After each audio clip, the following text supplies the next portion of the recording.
right now, there's a person paying for their groceries by battling digital pets on the internet. Which is just wild to think about. Right. And, another person is out there tagging images for literal pennies to train an algorithm. Meanwhile, a third person is juggling like 7 different brand deals on TikTok. Yeah, it's a completely fractured landscape. Exactly. So what do they all have in common? Well, they are part of a 435 million strong global workforce that has just completely shattered the traditional definition of a job. Completely shattered it. Yeah, I mean, if you're listening to this deep dive, you already know the era of the lifelong corporate ladder, getting the gold watch at retirement. That's mostly over. Oh, absolutely. But the reality of what's replacing it is far stranger. It's far more complex than just driving for a rideshare app. It really is. The traditional employment contract, exchanging your time and your exclusivity for security and benefits, it's fracturing. Right. And what we're seeing in the global labor data is the rapid construction of an entirely new economic engine. I mean, it's characterized by this unprecedented flexibility. Right. People can monetize these highly specific tiny slices of their time. Exactly. But it's simultaneously plagued by terrifying volatility. Okay, let's unpack this because the sheer scale of the data we're looking at today is just immense. We're talking about reports from the World Bank, the OECD, Goldman Sachs, even gaming analytics. Yeah, it's a massive stack of research. And it's all mapping out this huge landscape known as non-standard employment. I mean, the World Bank estimates that 435 million people are now engaged in online gig work. Which is just a staggering number. It is. And the digital economy itself has doubled since 2020, hitting $4.9 trillion. That's about 18% of the entire U.S. GDP. And, it's growing at 19% annually. Wow. Right. Compare that to roughly 7% for the broader U.S. economy. But to really understand the mechanics of this growth, we have to look at how the World Bank categorizes this labor pool. Okay, so how do they break it down? Well, they divide it into 2 primary tiers. So the first is online freelancing.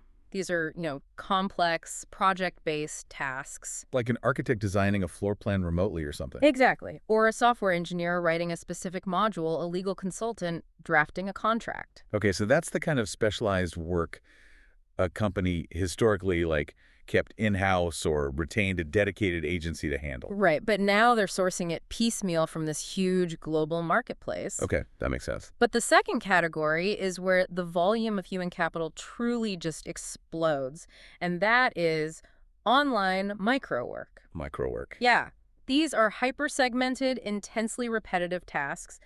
Image tagging, audio transcription, or classifying search engine results. So things that take, maybe 30 seconds to do? Exactly. But they need to be done millions of times. And these tasks often serve as the foundational training data for the very artificial intelligence systems we're going to discuss a bit later. Okay, looking at this model, you can totally see why it's incredibly alluring for companies. I mean, it's a double-edged sword, right? Oh, without a doubt. For workers, you get this ultimate freedom to set your own hours. But you are kind of jumping out of an airplane without the parachute of a social safety net. That's a great way to put it. But let me push back a bit here. Is this actually good for the companies? I mean, you avoid fixed costs, no health insurance, no downtime. You can scale labor up or down instantly. It seems like the ultimate corporate hack. It does seem that way, yeah. You're building a machine out of rented parts. Right. But I'm looking at the World Bank report here, and it suggests this hyper-flexible approach might actually be a massive long-term mistake for these firms, or they're just shooting themselves in the foot. Well, the spreadsheet math looks phenomenal in the short term, sure, but the structural reality is quite different. The data reveals a significant negative correlation between a firm's reliance on temporary labor and its overall productivity. Wait, really? A negative correlation? Yeah. The core issue is the depletion of what they call firm-specific skills. When your workforce is in a state of constant churn, institutional knowledge just vanishes. Ah, I see. Right. So a freelance developer might write brilliant code for your platform, but when they leave 3 weeks later, the next contractor has to spend a week just reverse engineering their logic to figure out how it even works. You lose the connective tissue of the whole organization. Yeah. Nobody knows why a certain decision was made 2 years ago, or how to navigate the internal bottleneck. Exactly, because nobody sticks around long enough to learn the map. Furthermore, the data shows that firms relying heavily on gig labor drastically reduce their investments in research, development, and worker training. I mean, that makes sense. There's zero financial incentive to train a worker who is effectively just a transient asset. Precisely. So while the firm becomes incredibly agile, it loses its capacity for deep compounding innovation. And the aggregate productivity of the entire organization starts to drag. Okay, so if microwork and temporary freelancing are the invisible kind of grinding gears of this digital economy, there's a completely different sector that operates on the exact same structural gig model. Right. But it's like the highly visible, glamorous penthouse of the internet, the creator economy. Yes, the aspirational frontier of non-standard employment. The underlying mechanics are similar, right? Piecemeal digital labor without a traditional employer. But the packaging and the scale of the capital involved are vastly different. Vastly different. It's a whole other world. I mean, the projections are staggering. The creator market was valued at around $205 billion in 2024, and Goldman Sachs projects it will reach an absurd $1.35 trillion by 2033. It's exponential growth. There are over 50 million creators feeding content to an audience of 5 billion social media users. It looks from the outside like this infinite pie. But here's where it gets really interesting. Go on. When you dig into the distribution of that wealth, the creator economy is functionally one of the most unequal labor markets on the planet. What's fascinating here is that it operates as a classic, extreme, winner-take-most distribution. It really does. The data shows that 73% of creators make less than $30,000 a year. Yeah, that's a tough reality check. And the median income, like the person standing dead center in the creator population, actually dropped recently from $3,500 down to $3,000 annually. Which is practically nothing. Right. Meanwhile, the top 10% of creators are hoarding 62% of all ad payments. So the massive mathematical average is being dragged upward by a tiny fraction of megastars, while the baseline reality for most is just worsening. And we also see significant structural inefficiencies within that unequal distribution, particularly when you look at the demographic. Oh yeah, the gender gap in the data is just jarring. I have to push back on what we assume about this market. Women make up 70% of the influencer market. Right, the vast majority. They provide the overwhelming majority of the labor and the content. Yet, male creators earn nearly double the annual average. It's around $69,000 for men compared to $37,000 for women. It's a massive discrepancy. And men are commanding roughly 40% more per individual brand collaboration. Like, why? Is this a quirk of the platform algorithms pushing male creators into more lucrative niches like finance and tech? Or are we looking at direct systematic bias from the brands allocating the marketing budgets? The sources impartially point to a combination of both, actually, but they heavily emphasize a systemic undervaluation of female-driven content by the brands themselves. Wow. It's a massive market inefficiency. The demographic providing the bulk of the engagement is capturing a disproportionately small slice of the revenue. But, regardless of the demographic, the data outlines one absolute mechanical necessity for survival in this space. What's that? Aggressive diversification. Right. A creator just cannot afford to let a single algorithm dictate their entire livelihood. The statistics are decisive on this point. To survive, creators must diversify. High-earning creators maintain an average of 7 or more distinct revenue streams. Yeah, 7 plus. They are combining platform ad revenue with direct brand sponsorships, merchandise lines, subscription models like Patreon, and consulting. Okay, and what about the lower earners? Low-earning creators, on average, rely on only 2 streams.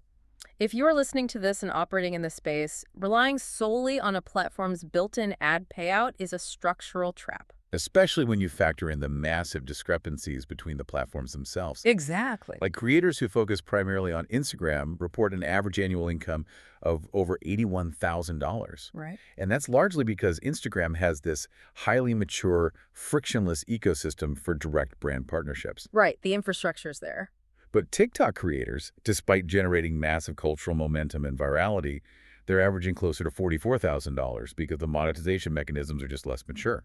The underlying lesson of the creator economy is that the content itself is merely the top of the funnel. The actual job is building a diversified holding company underneath that content.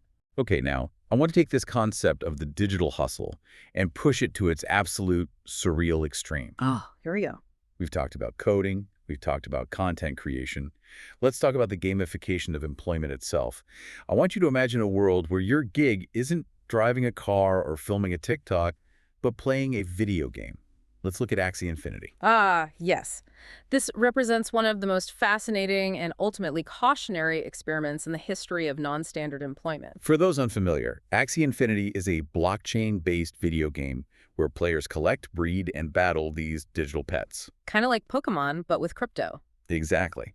And these pets are NFTs, non-fungible tokens, meaning they're unique digital assets with verifiable ownership on a blockchain.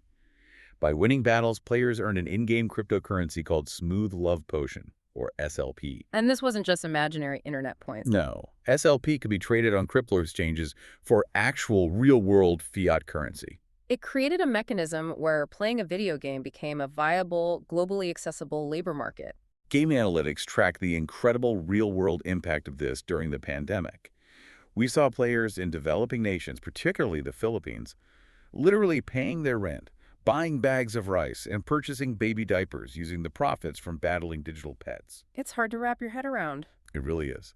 Some players even pool their earnings to build physical Wi-Fi vending businesses in their local neighborhoods.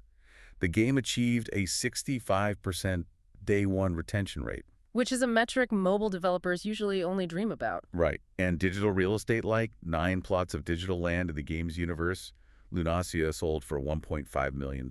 But the barrier to entry was steep, and that barrier birthed an entirely new informal labor dynamic. Oh yeah, the scholarship system. To even start playing, you needed a team of 3 Axies. At the peak of the market frenzy, a competitive team could cost between 30,000 and 60,000 Philippine pesos. That's a huge upfront cost. Exactly. The average worker looking for a digital lifeline didn't have that kind of startup capital. So the community engineered this system called scholarships. It was effectively a modern digital landlord setup. That is the perfect analogy. Wealthy players, acting as managers, would buy the expensive digital pets and lend them out to scholars. The scholars would grind through the gameplay for hours every day, and the resulting cryptocurrency profits were split between them. If we connect this to the bigger picture, the scholarship model is the purest, most hyper-capitalist distillation of the gig economy. How so?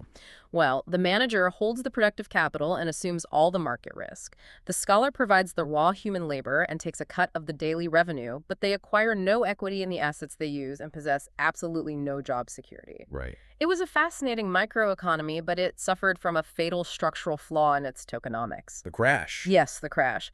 This ecosystem relied entirely on unregulated digital demand. The entire thing was built on an inflationary currency model.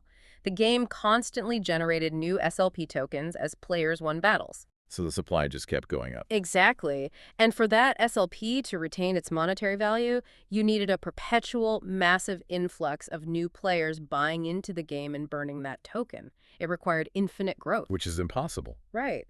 When the FUD hit, fear, uncertainty, doubt, and user growth inevitably stalled. The supply of the token vastly outpaced the demand. The underlying mechanics collapsed, and the value of SLP plummeted from around 20 pesos down to just 0.60 pesos. Oh my God. Imagine logging into your shift and realizing your hourly wage just dropped by 97% due to the macroeconomic mechanics of a digital token. And there is no labor board, no union, and no recourse. It's the ultimate cautionary tale of the gig economy. You get these incredible barrier-to-entry innovations coupled with just devastating volatility. It perfectly illustrates the danger of anchoring human livelihoods to unregulated, closed-loop digital ecosystems. So whether you're a micro-worker training algorithms, a YouTuber balancing 7 revenue streams, or a digital pet breeder grinding out crypto battles, there's a massive shadow looming over all these tasks. Generative artificial intelligence. Yes, AI. It Yeah. is the great homogenizer. The sources indicate that 91% of creators are already utilizing AI in their workflows. It's completely unavoidable at this point. It is. But the data that really shifts the paradigm comes from the OECD. They analyzed online job vacancies across 10 countries over a decade, specifically focusing on occupations that are highly exposed to AI automation. Right.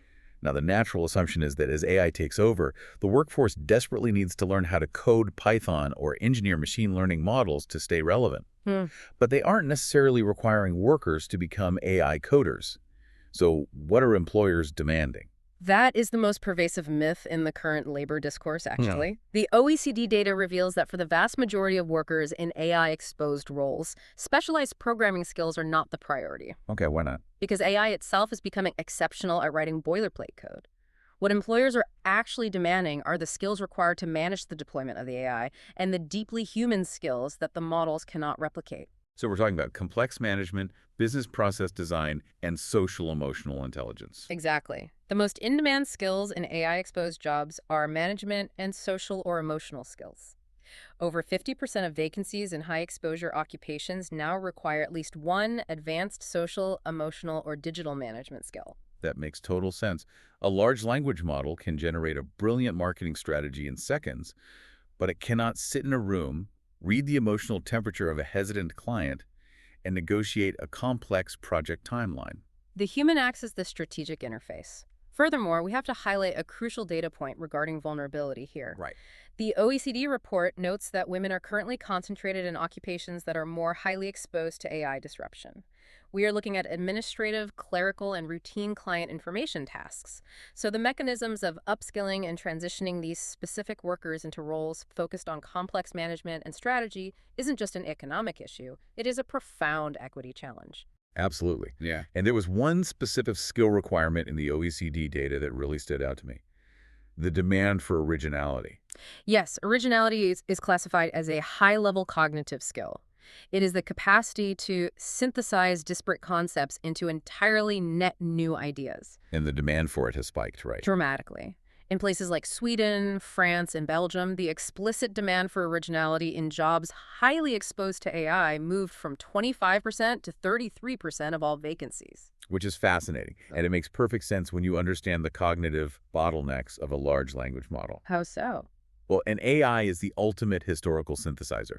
It can scrape 1 billion existing data points and generate 1,000 variations of something that has already been done, but it fundamentally lacks the capacity to imagine what comes next. It cannot invent a new paradigm. The AI will supply the commodity output. The human must supply the original direction. Right. So if you're listening to this and looking to future-proof your income in this new economy, the data strongly suggests you shouldn't just focus on the technical mechanics of the tools.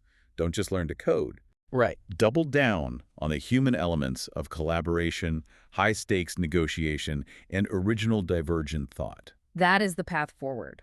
So what does this all mean? We've mapped out this massive journey. We've seen explosive growth, severe income inequality, the extreme wild crypto crashes of gamified labor, and the looming disruption of generative AI. How do governments and societies actually prevent a complete structural collapse of the labor market? It's a daunting challenge, but the World Bank report provides a very pragmatic, mechanical policy playbook for adapting to this reality. They lay out 3 crucial policy directions for the future. Okay, let's go through them. What's the first? The first is harmonizing the legal rules of employment, because right now the classification system is incredibly easily exploited. You're talking about disguised employment, right? Exactly. Stopping disguised employment. This is a structural loophole where an employer dictates exactly when, where, and how you work, functionally treating you as a full-time employee, but legally classifies you as an independent contractor. And they do that to avoid paying payroll taxes, health benefits, overtime, all that stuff. Precisely.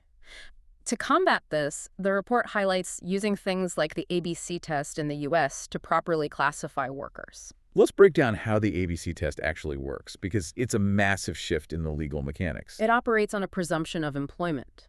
It states that a worker is legally an employee unless the hiring entity can prove 3 specific things. And the most critical one is prong B. Right? Yes, prong B. The worker must perform work that is outside the usual course of the hiring entity's business. Okay, give me an example. Sure. So if a magazine hires a freelance plumber to fix a leak in their office, that plumber is clearly an independent contractor. Fixing pipes is not the core business of a magazine. It makes sense. But if that same magazine hires a freelance writer to contribute a weekly column, that writer is performing the core business of the entity.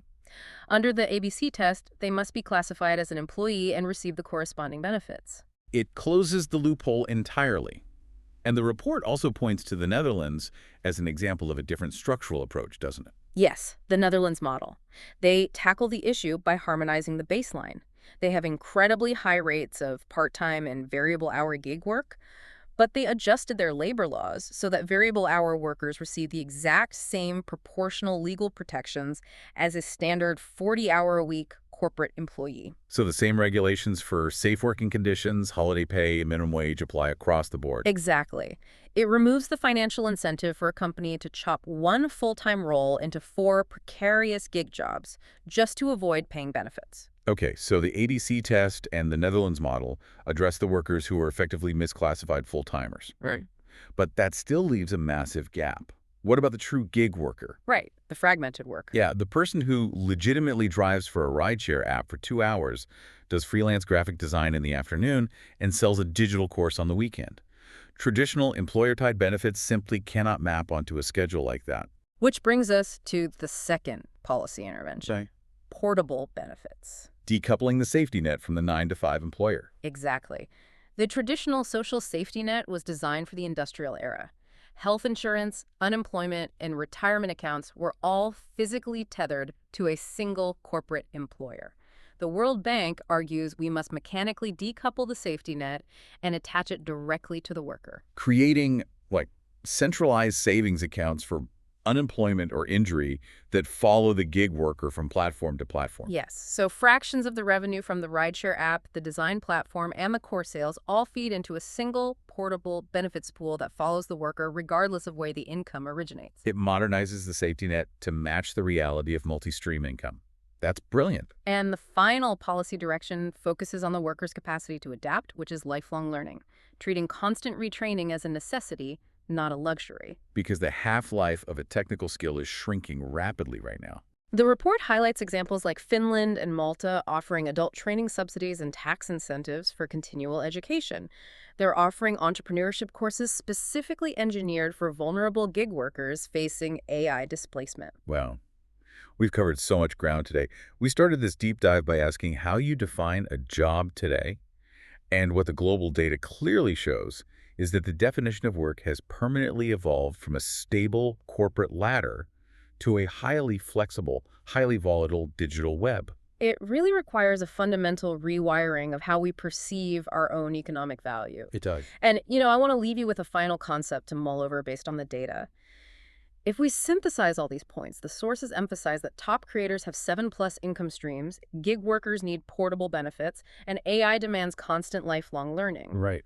What if the very concept of a single career identity is now obsolete? You mean the idea of just being an accountant or a graphic designer for your whole life? Yeah. Exactly. Perhaps the successful worker of tomorrow won't answer the question, what do you do, with a single job title, but rather with a fluid portfolio of micro-identities. A fluid portfolio of micro-identities. So you're a part-time creator, a digital scholar, a gig consultant, and a perpetual student all at once. Constantly rebalancing the weight of your portfolio based on shifting algorithms and macroeconomic trends. It is an incredibly demanding way to live, but for those who understand the mechanics, it offers an unprecedented level of autonomy. Well, to everyone listening, thank you so much for joining us on this deep dive into the underlying architecture of the new economy. Stay curious, keep adapting, and keep learning. We'll catch you next time.